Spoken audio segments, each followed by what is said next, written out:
आदाब, मुनसिफ टीवी में आपका इस्तकबाल है और आप देख रहे हैं खबर दिन भर। पहले हेडलाइंस।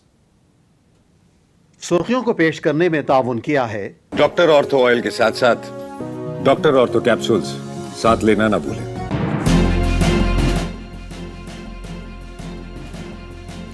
वज़ीर-ए-आज़म मोदी ने आसाम में दरियाए ब्रह्मपुत्रा पर कुमार भास्कर वर्मा सेतु का किया इफ्तिताह, कांग्रेस को बनाया तनकीद का निशाना।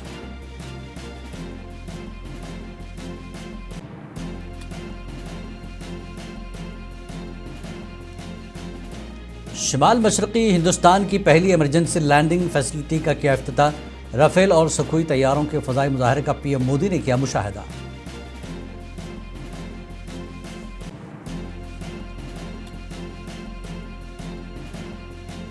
ममता बनर्जी दरअंदाजों की हिमायत से बंगाल में हुकूमत करना चाहती हैं, मरकजी वज़ीर तालीम धर्मेंद्र प्रधान ने लगाया इल्ज़ाम।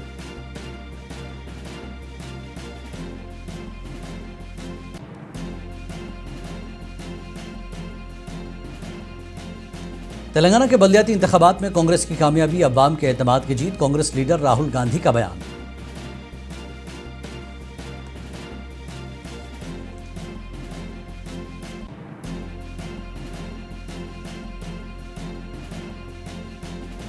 बीएनपी के सरबराह तारक रहमान ने पार्लिमानी इंतखाब में पार्टी की कामयाबी पर अवाम का शुक्रिया अदा किया। इस कामयाबी को मुल्क, जमहूरियत और अवामी उम्मीदों की जीत करार दिया।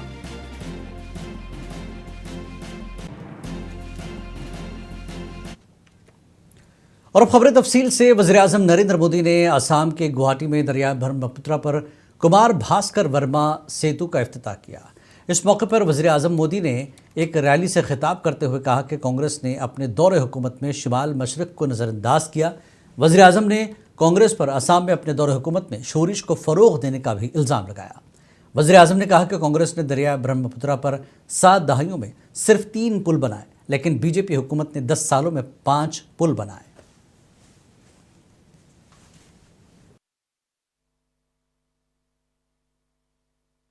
आजादी के समय मुस्लिम लीग ने देश का बंटवारा कराया। अब आज की कांग्रेस मुस्लिम लीगी माओवादी कांग्रेस बनकर फिर देश बांटने में जुट गई है। ये एमएमसी है, माओवादी मुस्लिम लीगी कांग्रेस। और इसलिए आपको कांग्रेस से सावधान रहना है। आज जब मैं यहां ब्रह्मपुत्र के तट पर खड़ा हूं तो इस महान नदी का ही उदाहरण देता हूं। असम के विकास में, असम के लोगों के जीवन को आसान बनाने में ब्रह्मपुत्र की बहुत बड़ी भूमिका है। लेकिन कांग्रेस के 70 साल के शासन में ब्रह्मपुत्र को पार करना हमेशा बड़ी चुनौती रहा। आजादी के बाद से लेकर 2014 तक, और उनके तो प्रधानमंत्री यहां से चुन करके गए थे, यानी लगभग 7 दशक में कांग्रेस सरकारों ने ब्रह्मपुत्र पर सिर्फ 3 पुल बनवाए थे। इतने दशकों में कितने पुल? कितने? असम ने आज तारीखी लम्हात देखे। वज़ीर-ए-आज़म नरेंद्र मोदी डिब्रूगढ़ पहुंचे थे। वो मोरान बाईपास पर कायम शिमाल मशरक़ी हिंदुस्तान की पहली इमरजेंसी लैंडिंग फैसिलिटी पर उतरे। इस मौके पर चीफ मिनिस्टर हेमंत बिस्वा शर्मा ने वज़ीर-ए-आज़म का इस्तकबाल किया। वज़ीर-ए-आज़म ने हिंदुस्तानी फ़ज़ाइया के लड़ाका ट्रांसपोर्ट तैयारों और हेलीकॉप्टरों का शानदार फ़ज़ाई मुजाहरा देखा। फ़ज़ाइया के राफेल और सुखोई 30 MKI तैयारों ने टेक ऑफ करके फ़ज़ाई बरतरी का मुजाहरा पेश किया, जबकि कमांडोज के साथ हेलीकॉप्टर ड्रिल्स भी अंजाम दी गई। इस मौके पर फ़ज़ाइया के सरबराह air chief marshal AP Singh ने स्ट्रेटेजिक अहमियत पर रोशनी डाली। इसके अलावा वज़ीर-ए-आज़म ने शिमाल मशरक़ी खित्ते को माशी तौर पर खुद कफील बनाने का इरादा किया।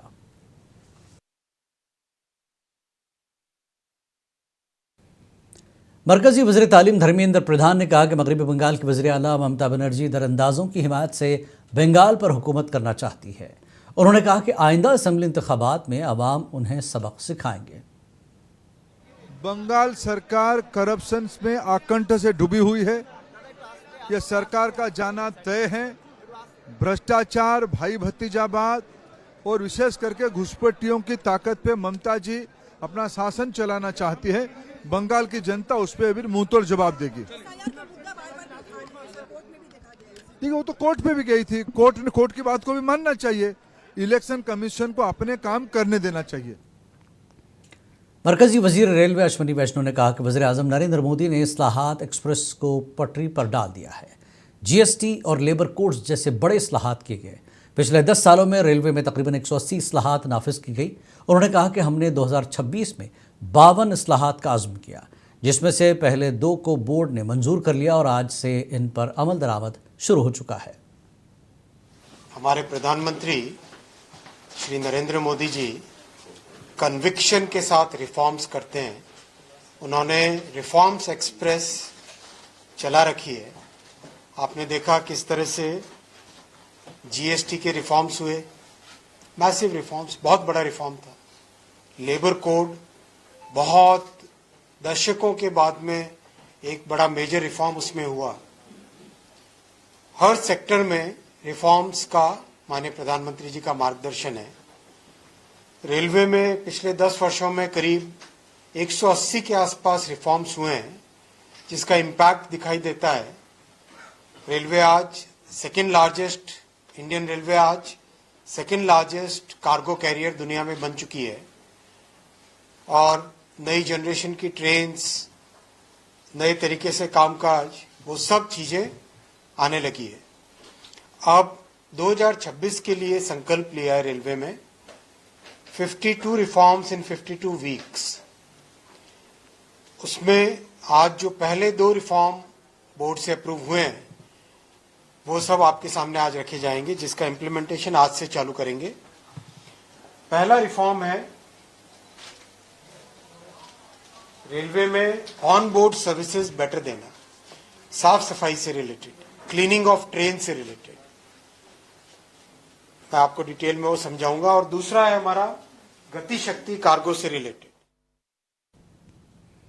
मरकजी वजीर रेलवे अश्विनी वैष्णव ने नई दिल्ली में मीडिया ब्रीफिंग के दौरान काबीना के अहम फैसलों की तफसीलात बताई। उन्होंने बताया कि वज़ीर आज़म नरेंद्र मोदी की सदारत में काबीना कमेटी बराए इक़्तिसादी उमूर ने वजारत रेलवे के 3 मल्टी ट्रैकिंग मनसूबों को मंजूरी दी, जिनकी मजमूई लागत तकरीबन 18,509 करोड़ रुपए है। मुजव्वज़ा रेल मनसूबों में कासारा, मनमाड़, दिल्ली अंबाला और बेलारी होपस्टेक सेक्शंस शामिल हैं।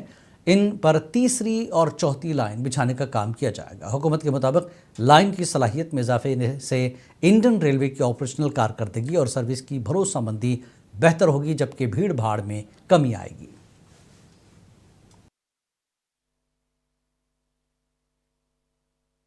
अब बहुत बड़े फैसले जो लिए गए, वो फैसले करीब 1,60,000 करोड़ रुपए के फैसले लिए गए कल कैबिनेट में, जिसमें इंफ्रा के प्रोजेक्ट्स भी हैं, जिसमें अर्बन चैलेंज फंड भी है और जिसमें startup India fund of fund 2.0 भी है। सब पे एक एक करके आऊंगा। सबसे पहले 3 रेलवे प्रोजेक्ट्स अप्रूव हुए, जो कि अंबाला से दिल्ली के बीच में 3rd और 4th लाइन, कसारा से मनमाड के बीच में 3rd और 4th लाइन और होसपेट से बल्लारी के बीच में 3rd और 4th लाइन। ये तीनों की तीनों सेक्शंस बहुत ही महत्वपूर्ण सेक्शन है। इनमें जहां कैपेसिटी की जरूरत है वो कैपेसिटी क्रिएट की जाएगी। मरकजी वजीर खारजा एस जयशंकर ने म्यूनिख सिक्योरिटी कॉन्फ्रेंस 2026 जर्मनी के FM वेडफल के साथ वजारती इजलास में शिरकत की। इस मौके पर एस जयशंकर ने आलमी सलामती को दरपेश चैलेंजेस, जोग्राफियाई सियासी तब्दीलियाँ और कसीरुल जहती ताउन की ज़रूरत पर जोर दिया।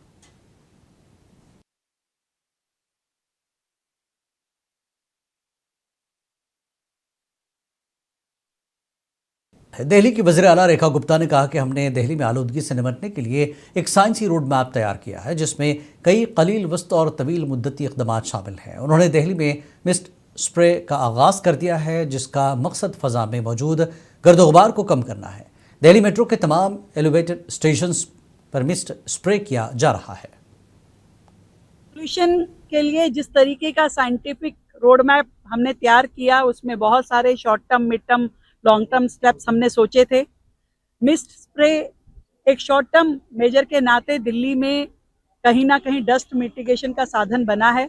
हमने मेट्रो के माध्यम से सारे एलिवेटेड मेट्रो स्टेशंस पे मिस्ट लगाया। हमने हमारी दिल्ली सरकार की जितनी रोड्स थी उस पे पीडब्ल्यूडी के माध्यम से मिस्ट स्प्रे लगे और आज जीएमआर समूह के माध्यम से आज 120 पोल्स पर मिस्ट स्प्रे लगा करके एंटी स्मोक फोगिंग सिस्टम जो हमने डिप्लॉय किया है, ये हमारे लिए बड़ी खुशी का माध्यम है और आने वाले समय में बहुत जल्द इसको 600 तक लेके जाया जाएगा ताकि एयरपोर्ट और इसके आसपास के पॉइंट्स पे भी डस्ट मिटिगेशन हो सके। एक सोशल कमिटमेंट, एक सोशल रिस्पॉन्सिबिलिटी के तहत जीएमआर समूह ने दिल्ली सरकार के साथ जिस प्रोजेक्ट पे काम किया है, मैं धन्यवाद करना चाहती हूँ आपका। इसी तरीके से सब लोग मिलकर के दिल्ली को बेहतर हरा भरा बनाने के लिए काम करेंगे, दिल्ली को पॉल्यूशन।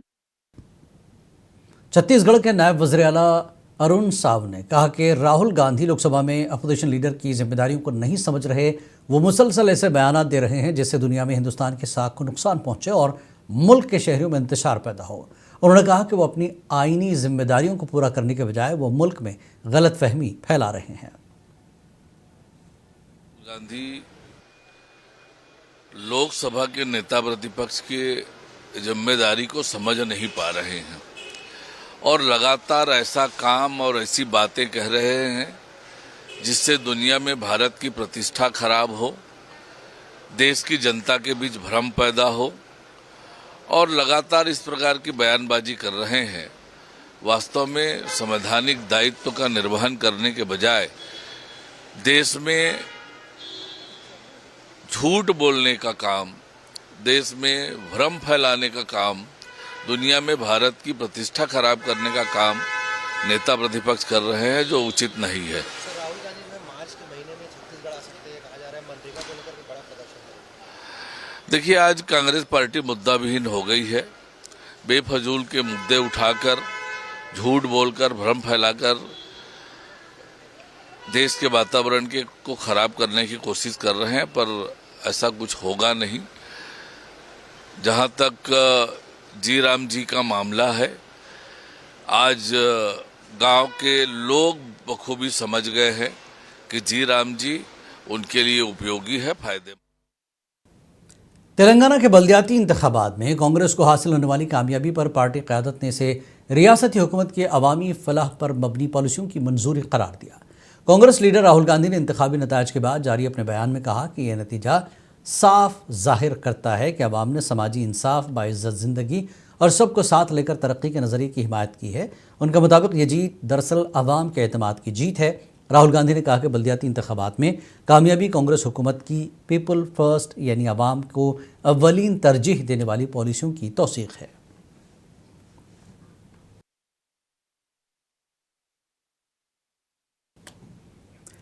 कांग्रेस के सीनियर लीडर पवन खेड़ा ने वज़ीर-ए-आज़म नरेंद्र मोदी के दौरे असम पर तनकीद करते हुए कहा कि रियासत के अवाम अब भी उनके उस वादे के मुंतज़िर हैं जिस पर 6 अहम बिरादरियों को दर्ज फहरिस्त कबाइल ST का दर्जा देने की बात की गई थी। दिल्ली में मीडिया से बात करते हुए पवन खेड़ा ने इल्ज़ाम लगाया कि वज़ीर-ए-आज़म अपने वादे को पूरा करने में नाकाम रहे। We have been waiting, people of Assam have been waiting for the Prime Minister to honor his promise of declaring those 6 communities as giving them tribal status, and he has failed to deliver on that promise. There are 6 very important communities who've been demanding ST status and they've not been given ST status despite repeated promises by the BJP in Assam and by the Prime Minister and Amit Shah himself. अहियाए कुल हिंद मजलिस इत्तेहादुल मुस्लिमीन के 68 साल की तकमील के मौके पर party headquarter Darussalam पर एक खुसूसी तकरीब मुनक्किद हुई। इस मौके पर AIMIM के सदर व रुकन पार्लियामेंट बैरिस्टर असद ओवैसी ने पार्टी का झंडा लहराया। इस तकरीब में पार्टी के अरकान असम्बली, कारपोरेटर्स, पार्टी के कायदीन और मुहिबान मजलिस की कसीर तादाद ने शिरकत की।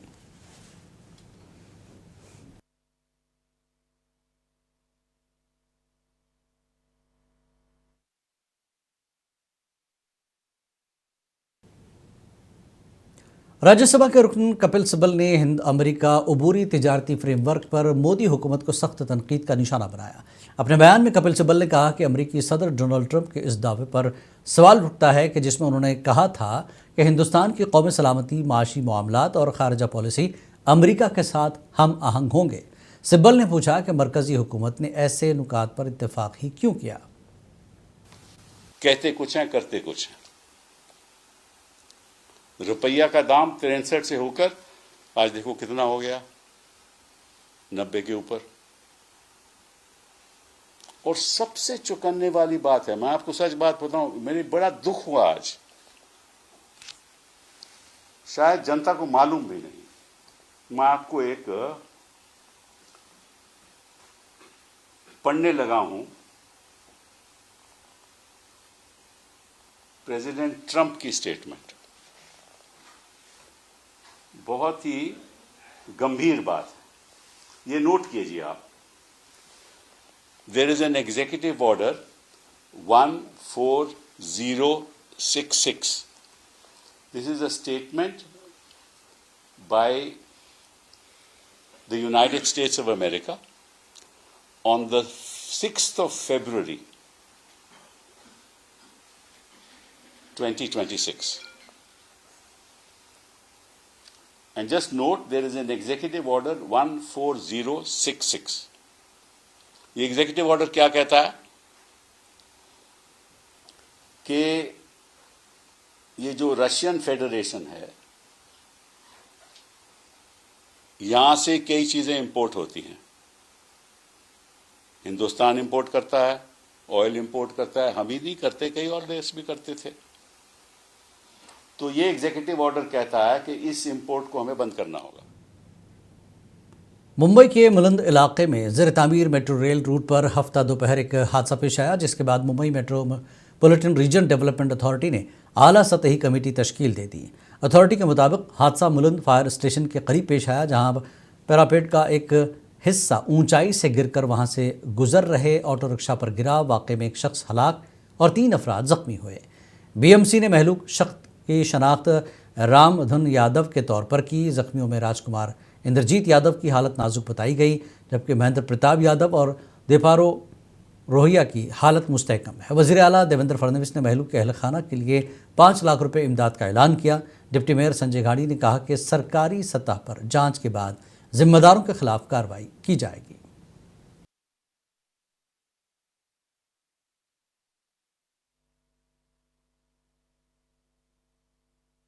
दुर्दैवी घटना यहाँ पे घटी है। एलबीएस रोड पे एमएमआरडी के माध्यम से मेट्रो का काम चालू था, उसका स्लैब गिर के एक रिक्शा के अंदर जो 3 लोग थे उसमें की एक की मौत हो गई है, 2 जख्मी है और सीरियस है। उसके पीछे से एक गाड़ी आ रही थी, उसमें एक लेडी उसको ड्राइविंग कर रही थी, उसको थोड़ा सा लगा हुआ है, उनकी स्थिति अभी अच्छी है। लेकिन ये घटना बहुत दुर्दैवी है और इसकी जांच पूरी राज्य शासन करेगी, ये मैं आपको दावा करता हूँ। नहीं, अगर ऐसे एक लोक प्रतिनिधि, वो भी हमारे सत्ता पार्टी के विधायक अगर ऐसे बातें बताते हैं तो उसका अधिकारियों ने सीरियसली लेना चाहिए। लाइन 4 का यहाँ पे काम मेट्रो लाइन 4 का काम यहाँ पे शुरू है। ये पियर नंबर 196 है, जहाँ पे ये पैरापिट वॉल जो मुंडेर होती है वो गिर गई है। वो इसके गिरने का जो प्राथमिक कारण जो यहाँ पे समझ में आ रहा है, उसमें जो कंक्रीट की स्टिचिंग है वो ना होना या फास्टनिंग जो होती है, उस फास्टनिंग में कुछ टेक्निकल प्रॉब्लम हुई है, ऐसा दिख रहा है। एक इमीडिएट एक्शन के तौर पे एमएमआरडीए ने जो इस लाइन के जो कॉन्ट्रैक्टर हैं, पड़ोसी ममालिक में जितना अमन और इस्तेहकाम हो उतना हमें ही फ़ायदा है और कोई ये नहीं चाहता कि हमसाया ममालिक में तनाव हो। इन बातों का इजहार आज जम्मू कश्मीर के वज़ीर आला उमर अब्दुल्ला ने श्रीनगर में मीडिया से बात करते हुए किया। उमर अब्दुल्ला ने उम्मीद जताई कि बांग्लादेश में इंतखाबात के बाद अब हिंदुस्तान बांग्लादेश ताल्लुकात बेहतर होंगे। हमारे पड़ोसी मुल्क जितना ज़्यादा स्टेबल हो उतना हमें ही फायदा है। कोई नहीं चाहता है कि हमसाये में जो है झगड़े हो, लड़ाई हो, मुल्क जो है वो अनस्टेबल रहे, चाहे वो बांग्लादेश हो, श्रीलंका हो, नेपाल हो, कोई भी मुल्क हो।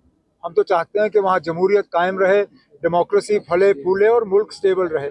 इसमें अब बांग्लादेश के लोगों ने अपनी हुकूमत चुनी है। अब उम्मीद करते हैं कि हुकूमत बनने के बाद हमारे दोनों मुल्कों के रिश्ते जो बीच में उनमें थोड़ी सी खटास आ गई थी, वो रिश्ते अब दोबारा जो है वो सुधर जाएंगे। बांग्लादेश पार्लिमानी इंतखाबात में शानदार कामयाबी के बाद बांग्लादेश नेशनलिस्ट पार्टी के सरबराह तारक रहमान ने पहली बार मीडिया से खिताब करते हुए अवाम का शुक्रिया अदा किया और इस कामयाबी को मुल्क, जमहूरियत और अवामी उम्मीदों की जीत करार दिया। तारक रहमान ने कहा कि ये कामयाबी सिर्फ किसी जमात की नहीं बल्कि पूरे बांग्लादेश की है। उन्होंने कहा कि अवाम ने जमहूरियत के क़याम की राह में हायल रुकावटों को अबूर करके साबित किया कि वो अपनी राय और हक़ हुक्मरानी के तहफ़्फ़ुज़ के लिए मुत्तहिद हैं।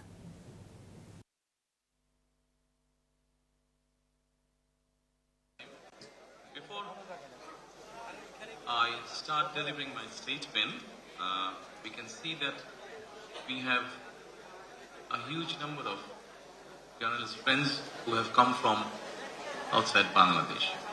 So before I deliver my statement in Bangla, I would like to say something very briefly in English for our friends who have come from outside Bangladesh.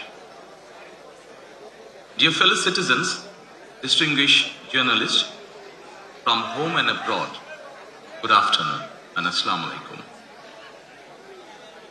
The freedom-loving, pro-democracy people of the country have once again brought victory to the Bangladesh Nationalist Party, BNP. Alhamdulillah. This victory belongs to Bangladesh. This victory belongs to democracy. This victory belongs to the people who aspire to and have sacrificed for democracy. From today, we are all free, with the true essence of freedom and rights restored. I congratulate the people of Bangladesh by overcoming all obstacles. You have paved the way of establishment of democracy in the country. We are about to bring our journey in a situation marked by a fragile economy left behind by the authoritarian regime, weakened constitution and statutory institution, and a deteriorating law and order situation. With your spontaneous participation, after more than 1.5 decades, a parliament and government accountable to the people through direct voting are being established in the country. खबर दिन भर में फिलहाल इतना ही। आदाब।